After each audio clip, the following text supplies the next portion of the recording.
No one that lives here is here right now. So where'd they go? They're just not here. I have no clue where they went. No clue.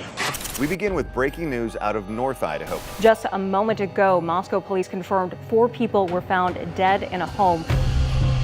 Grateful that we spent so much time with him, because time is precious and it's something you can't get back. Everything. They came here together. They eventually get into the same apartment together. And in the end, they died together.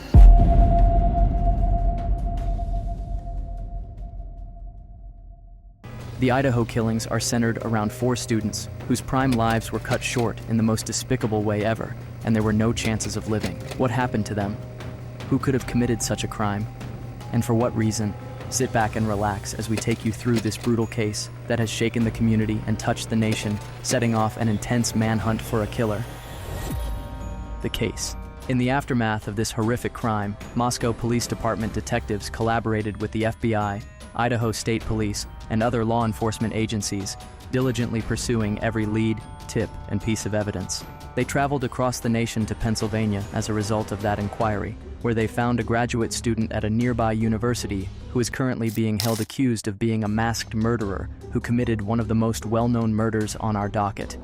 His lawyers are working hard to protect him from a death sentence. They now have a concrete alibi. But before we delve deeper into this disheartening story, let's get back to where it all started, how it all happened. In Moscow, Idaho, everything appeared normal before the November 12th, 2022 tragedy. The leaves were turning. The day was almost perfect, warm and fall-like. Before the major football game, though, Madison Mogan, Kaylee Goncalves, Zana Kernody, and Ethan Chapin, the students, posed for a picture with 2 housemates. After dinner that evening, Zana and Ethan attended a party at his fraternity, Sigma Chi, which was located a short distance from her residence with Madison, Kaylee, and 2 other young ladies. At about 1:30 a.m. that evening, Kaylee and Maddie were seen ordering food on a Twitch video from the grub truck. I would like the carbonara. Following their time at the Corner Club bar, Maddie and Kaylee spent time together, engaging in typical college-age activities like staring at Kay's phone and occasionally snapping a picture. A few minutes later, the lifelong pals moved on, followed by a man wearing a white hoodie. Maddie and Kaylee shared a ride home. The driver admitted to the investigators that he had frequently taken Zana, Maddie, and Kaylee home. He claimed that they were all kind, content, and amiable girls. He dropped Kaylee and Maddie off that morning, soon before 2 in the morning. At 4 a.m., according to the police, Zana received a meal delivery. At 4:12 a.m., her phone indicated that she was on TikTok. Soon after, Maddie, Kaylee, Ethan, and Zana were thought to have been attacked and slain, according to Moscow police. A few hours later, the King Road house that had hosted numerous parties turned into a crime scene when the 2 roommates woke up and dialed 911. Now, what could be the reason behind this gruesome act? Why would anyone do this? According to their remaining roommates, the 4 students were home by 2 in the morning. From 2:26 to 2:52 a.m., Goncalves' phone rang. Her longtime partner, who is also a fellow student, called 7 times and has yet to receive a response. From 2:44 to 2:52 a.m., Mogan's phone rang also, and the same person called again 3 times and was waiting for a response. After looking into these calls, the police concluded that they didn't think the person who was supposed to receive those missed calls was connected to the crime. Around 4 in the morning, a DoorDash order by Zana was delivered to the residence. The following morning, the 2 remaining housemates were said to have returned home. According to the initial reports, the 2 surviving housemates were asleep on the bottom level when the deaths occurred. Neither was attacked nor taken hostage, and neither one woke up during the ordeal. The surviving roommate, however, said in the probable cause statement for the case that she was asleep on the 2nd level, the same floor as Kernodle and Chapin, when she heard Goncalves and her dog barking. She claimed that a roommate had later said something like, "There's someone here." The roommate claimed to have heard this from Goncalves, but authorities also think Kernodle may have said it because a forensic download of her phone revealed that she was using the TikTok app around 4:12 a.m. The survivor claimed that shortly after opening her door for the 2nd time, she heard what sounded like weeping coming from Kernodle's room, and a man saying, "It's okay, I'm going to help you." In the meantime, from 4:17 a.m., security cameras next to the house heard a dog barking repeatedly, whining, and a loud crash. When the surviving roommate opened her door for the 3rd time, she saw a man approaching her wearing all black attire and a mask over his lips and nose.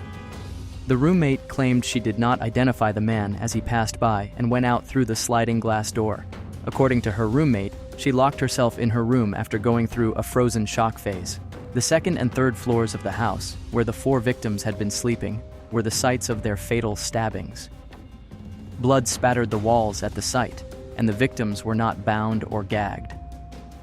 Goncalves and Mogan were discovered in Mogan's bedroom, while Chapin and Kernodle were discovered in Kernodle's room. Apparently, no 911 calls were placed until 11:58 a.m., several hours after the early morning murders. On one of the surviving roommates' cell phones, a call was made at that time requesting assistance for a person who was unconscious and was made from within the house. The door was open, there was no evidence of forced entry, no damage, and nothing was gone from the house when the police came. When police arrived, the 2 surviving roommates and additional acquaintances of the victims were inside the house. It was reported that the roommates who were still alive had invited friends to the house because they thought one of the victims from the second floor was asleep and would not wake up.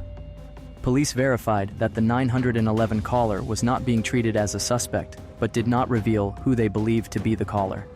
At midday, all 4 victims were declared deceased. Furthermore, detectives said they think the killings happened between 4 and 4:25 in the morning. Officers discovered Goncalves's dog, whom she had shared with her ex-boyfriend at the residence that morning, both alive and unhurt. Investigation of the case. The Idaho State Police and the Lada County Sheriff's Office are assisting the Moscow Police Department in their investigation into the stabbings. Nearly 130 law enforcement officers from the 3 agencies started working on the investigation. In Spokane, Washington, autopsies were conducted on the 4 fatalities. According to the Lada County coroner, the deceased all seemed to have been fatally stabbed several times in the chest and upper body with a huge knife, or if not the same one that was quite similar. The victims may have been attacked while they were asleep in their beds, as at least one victim, possibly more, appears to have attempted to ward off their attacker after suffering what seemed to be defensive stabbing wounds on her hands. However, there were no indications of sexual assault. All 4 victims were determined to be homicides caused by stabbings. The victims weren't muzzled or bound. The authorities suspect the killer or killers used a fixed blade knife, but no weapon has been found. The suspect was described as a male stranger around 5 feet, 10 inches tall, and not very muscular but athletically built with bushy eyebrows, by a roommate who survived and purportedly saw him. She saw a man dressed in black with a black mask, and she says he has bushy eyebrows. Those bushy eyebrows become very important when the police are making their identification. Police asked the public to submit any footage of the house shot the night of the killings on November 19th. A phone tip line and email were established for students and other interested parties to provide possible evidence to authorities. More than 2,600 e-tips, 2,700 phone calls, and 1,000 digital media contributions from the general public to these tip lines were recorded as of December 5th. The investigation team announced on December 24th that they had received at least 15,000 tips about the case. At first, the authorities did not rule out the idea that there was more than one offender. The police thought it was a targeted attack, but they needed to determine if the house or its inhabitants were the intended target. The head of Moscow police revealed in a news conference on November 23rd that they had received several reports, one of which said that Goncalves had a stalker. However, at the time, they could not confirm the allegation or identify the person in question. On December 15th, police revealed they were looking through records of over 22,000 fifth-generation Hyundai Elantras manufactured between 2011 and 2013, following hundreds of tips from the public. And we're looking for a 2011 to a 2013 Hyundai Elantra. Around the time of the killings, a nearby camera recorded footage of a white or light-colored Elantra, which detectives discovered had traveled the same route repeatedly close to the house. An Elantra was seen driving past the victim's house 3 times, starting at approximately 3:29 a.m., according to another security tape that the investigators were able to get. The Elantra made a 4th trip back to the house at 4:04 a.m. The car was observed driving out of the victim's area at about 4:20 a.m.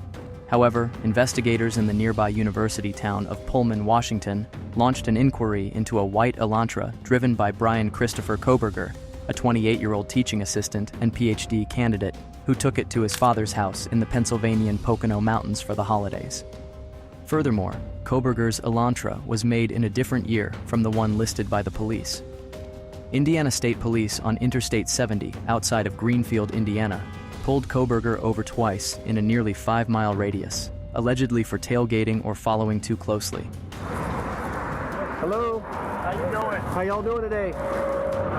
Good, good. However, the FBI refuted claims that they gave the Indiana State Police the orders to make the stops.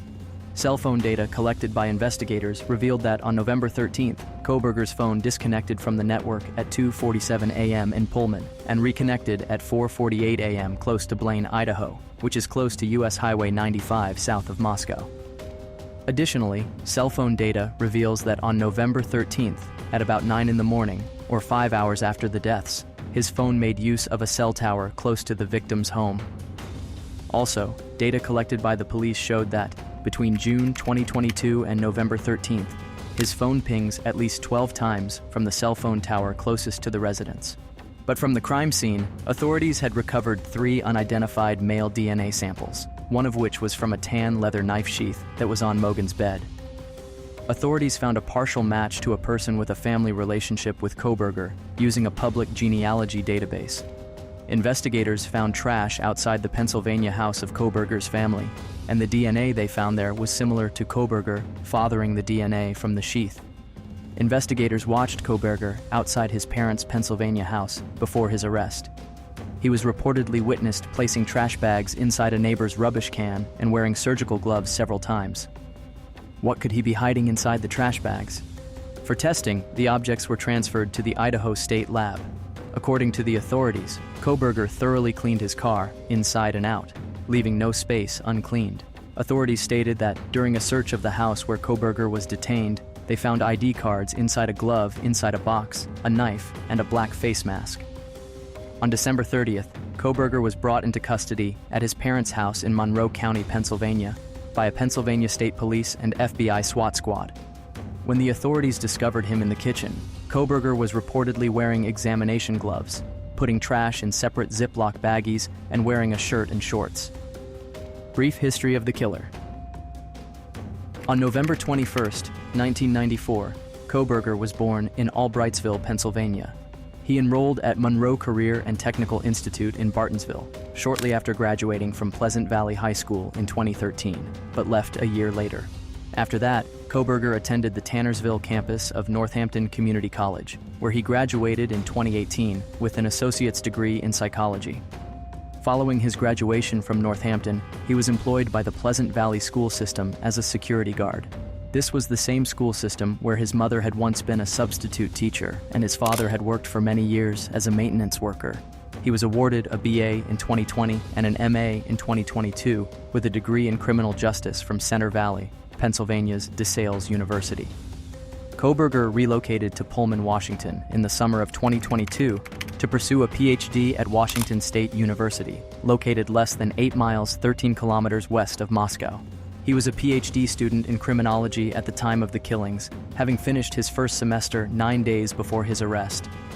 At WSU, where Kohberger worked as a teaching assistant, faculty members met with him less than 2 weeks before the killings to express developing concerns about his conduct and demeanor. Unfortunately, on December 19th, Kohberger's employment as a teaching assistant ended. The reason was his subpar performance in that capacity and his failure to behave professionally while interacting with professors. The arrest of Bryan Kohberger. Kohberger was apprehended on 4 counts of first-degree murder and 1 count of burglary, which is a felony. A public defender was designated to represent him, and he was detained at the Monroe County Correctional Facility in Stroudsburg, Pennsylvania, without bond. He consented to extradition on January 3, 2023, upon his return to the county courthouse. He was flown to Pullman on January 4th, driven to the Moscow-Lada County Jail, and detained without bond. At his initial court appearance on January 5th, Kohberger was charged with 4 counts of first-degree murder and 1 act of burglary, meaning he broke into a property intending to commit a crime. Kohberger made his second appearance for a status conference in the same courthouse room 1 week later, on January 12th. Trial and sentencing.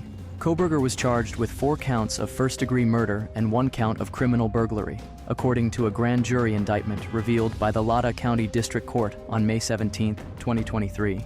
Following the indictment, a preliminary probable cause hearing for June 26 was postponed. During his arraignment in May 2023, Kohberger declined to enter a plea. His lawyer said he was standing silent regarding the accusations. He submitted a not guilty plea before the judge. The Latah County Prosecutor's Office declared on June 26 that they were going to ask for the death penalty due to the first-degree murder charge's statutory aggravating circumstances. Kohberger has been refused a bond and is held at the Latah County Jail. To every charge, he has entered a not guilty plea. The investigative genetic genealogy testing results, which used a touch sample from the sheath of a knife left behind at the crime scene, which initially prompted Kohberger's investigation, were made available under seal to the defense in January 2024 by the court handling the case. The house where the deaths occurred was donated to the University of Idaho, according to a statement made by the university's president, C. Scott Green, on February 24, 2023. The property was demolished on December 28, 2023. On the University of Idaho campus, a memorial garden in honor of the victims is now in the planning stages. 3 victims, Kernodle, Chapin, and Mogan, have had scholarships established in their honor. During the May 2023 graduation ceremony, the 4 victims of the University of Idaho received posthumous degrees.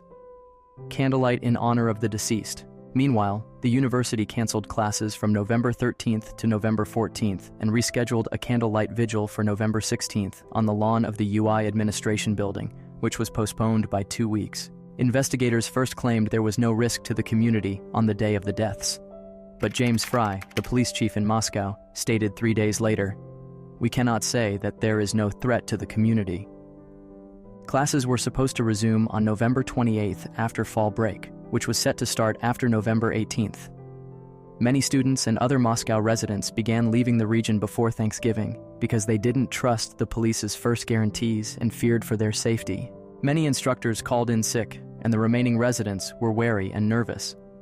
The candlelight vigil was scheduled for November 30th, but was moved inside to the Kibbe Dome due to weather concerns. The fathers of Goncalves and Chapin expressed dissatisfaction with the police and the university's lack of communication with the victims' relatives. But social media users, including self-described psychics and TikTokers, started speculating and disseminating false information and rumors about the case. The Moscow Police Department sent a news release on December 2nd, claiming, "There is speculation without factual backing, stoking community fears and spreading false facts." The department also accused internet sleuths of causing widespread internet rumors and interfering with investigations. Tracking down rumors and quelling rumors about specific information and specific events that may not have happened is a huge distraction, Moscow Police Captain Roger Lanier stated. "We do not wish to jeopardize the inquiry, so we are not disclosing specifics. Those harassing or threatening those potentially involved with the case could face criminal charges," they added in their warning.